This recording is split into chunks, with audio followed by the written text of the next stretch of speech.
Hello everyone, welcome back to my channel. My name is Katie. I am the Introverted Reader. I'm glad to see you here because today is gonna be a book review on The Maid by Nita Prose. I finished this yesterday and oh, I've got things to say. If you are new here and you're not aware, I run a book club here on the channel every month, and the book of the month for August was The Maid. Now, I realize we're only on the 6th of August, but first of all, I do read quite fast, and second of all, this was amazing and I couldn't put it down, so it didn't take me that long to read. If you are unfamiliar with this book, which I'm pretty sure a lot of you are because she was very popular last year, did you win a Goodreads Choice Award last year? Did you? I'm not sure if she did. Correct me if I'm wrong. But anyway, this is a murder mystery about our main character, Molly, who works as a maid in this really fancy hotel called the Regency Grand. And, you know, she going about her day as normal. And in this hotel, because like I said, it's a very fancy 5-star hotel. Lots of very important people do stay there. And this really high up business tycoon type of person is staying there with his wife. And, you know, she was in charge of cleaning their suite and everything. And one day she goes in to clean it and she thinks there's no one in the room, right? So she's like, oh, happy days. I can just get on with what I'm getting on with. And, you know, I can be out of here in no time. So she's going about her business. And then she discovers said gentleman lying down in bed. And she's thinking, oh, sir, is he asleep? No, he wasn't asleep. He was not asleep. He was dead. He was titty bread in the bed. That rhymed. And then chaos just ensues from there for poor Molly. Like, it's just, oh, this book was a whirlwind. But before we really get into it, and before I forget, hydrate. If you have not drunk water today, please do. Very important. Anyway, chaos ensues from there, and a lot of people tend to point the finger at our poor Molly. And I have never felt more frustration and more just sympathy in general for a main character in a really long time, because this poor woman was innocent in this whole thing. Like, she's just trying to go about her day. She's just trying to, and like, she is going through stuff. Like, our poor Molly, like, She's going through it financially. You know, she's worried she's not going to make enough rent to be able to stay in her apartment. And she's also really lonely in her apartment because her granny passed away 9 months prior. And, you know, she's so used to having her gran there. And her gran raised her, basically. Her grandmother was basically her mother because her actual mother just went AWOL for ages. And then her grandmother told her that she was dead and all this, and you know, it was just her and her gran. And now without her granny, she doesn't know how to navigate her life. She doesn't, like, she's just not used to being alone. And Molly is so autistic, it's not even funny. I'm saying this as an autistic person myself. I recognize it when I see it, okay? That's probably, okay, and not her being autistic is my main gripe with this, let me be very clear. It's not her being neurodivergent, it's the fact that it's not actually said within the book. It's just basically like, oh, she's just a little special. Like, you know that meme where it's like, you're not autistic, you're just a little silly. It's like, no, she is actually, why can't we just say it? Because it's not like I thought this was set in like 1940s or something. I don't know why, but it's not. It's set in present day. Like, I mean, not that neurodivergent people didn't exist in 1940, but I'm just saying it wasn't something that was said back then, but it is now. Why we're not saying it now? But anyway, that's probably my only main gripe with this. But apart from that, I love this. If I haven't said already, 5 stars. Let me just say straight up. But so anyway, and, you know, Molly is just, like, she's real, like, and she returns to work, right? The day after finding this man's dead body in his bed. And everybody's like, oh, are you okay? Like, you didn't have to come into work today. Like, if you're, still reeling from what happened, and she is still reeling from what happened. But the thing is, Molly loves her job. She loves it.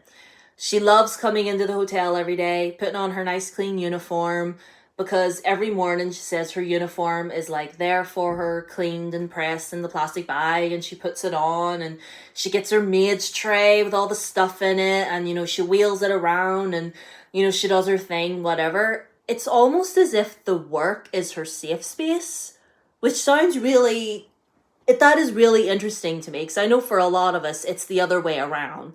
Like, you go to work and then you come home. Like, this room for me when I get home from work is my safe space. But the thing is, when she's alone in her apartment, she's constantly thinking about her gran and how much she misses her and how much she wishes she was there. And all of her granny's things are still there. Like, she, the chair she sat on with a little pillow, and she hasn't been able to go into her grandmother's bedroom since she died, and she just looks at it all the time, and it's really painful for her.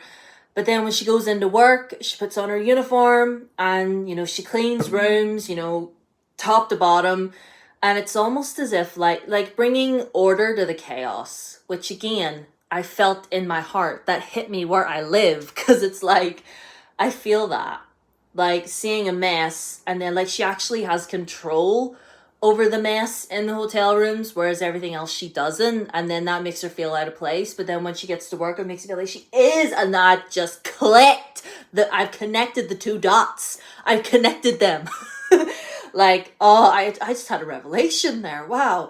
But anyway, that was blatantly obvious to everybody else in the room. I get that. But anyway, this man is dead, and because he's so high profile, and he had a wife stay with him, right? And like she's younger than him, right? She's in her like early 30s, I think. And her and Molly sort of strike up a friendship, and she's all like, "Oh, everybody thinks that I would do that to him, but I would never. I mean, I loved him in my own way." And the more we learn about this man, the more we find out he wasn't a very good husband. I guess trigger warnings for. It mentions domestic abuse, and we see bruises on like Janelle's wrists and stuff. It's you don't actually see it. It's not on page, but it's talked about. It's mentioned, and he said he drank, and he was he would shout at her and everything. So just trigger warnings for all of that stuff. Again, you don't actually see it on page. It's just mentioned. And like the police, don't even get me started. Like, and the police questioning Molly, and the way they treat her, the way the police treated Molly in this book, pissed me off. It really, really pissed me off. I was reading, like, I was maybe like halfway through, and I was getting, I guess like over halfway through, like towards the end, and I was like, this police officer, like Detective Stark, you're really, really pissing me off. And just, Molly is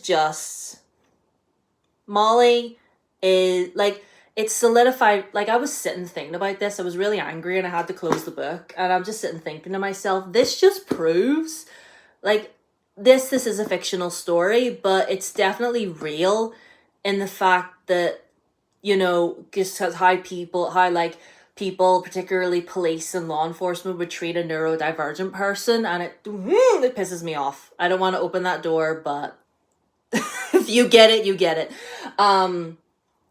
But, I love Molly so much, and like, she was just trying to get through her day. Like I said, she's just trying to keep a roof over her head, and she just want, like, all the way through this book, she's constantly like, all these things keep happening, and she just is just like, she's just like, I just want things to be back to normal. Like, I want to be able to get up and go to work like I always do. I just want to, and her and Giselle's relationship, okay, I didn't trust Giselle as far as I could throw her. I mean, she was an all right character. She wasn't mean or anything, but I was just like, I don't trust you. I don't trust you. And Rodney, don't get me started on him. Rodney, go die in a house fire. Like, seriously. Actually, just... And Cheryl is, like, meant to be Molly's boss or whatever, and she's the worst. Oh, I've met people like her over the years, I'll tell you that much. And like, I feel like I'm rambling now, but I can't say what I actually want to say without spoiling you. But the point is, I adored this book so much, and the way it went, definitely, I did not see coming. Like, at the very end, I was just like, say what? And amazing, amazing, amazing. There's a reason why everybody was yapping about this a few months ago, because it's brilliant. And if you're a murder mystery fan and you haven't read this, I would definitely get on it, because so good, so good. So anyway, let me know if you've read this. What are your thoughts on it? Try not to leave any spoilers in case there's somebody watching that hasn't read this yet. But yeah, that is my review on The Maid. 5 stars, like I said. It was wonderful. I hope you all enjoyed this video. I'm sorry it's up a little bit late because I've got my niece here and other things have distracted me today. But hope you're all doing well. Feel free to follow me on all of my socials. They are linked down below as always. Twitter, Instagram, and TikTok. On my TikTok, I have pinned very important videos. So for Palestine and for Congo as well. So please interact with those as much as you can. Subscribe if you haven't already. Leave a like so the algorithm knows that you like me. And I'll see you in my next video on Saturday. Yes, I have the weekend off. So Saturday, I'll see you then. Bye-bye.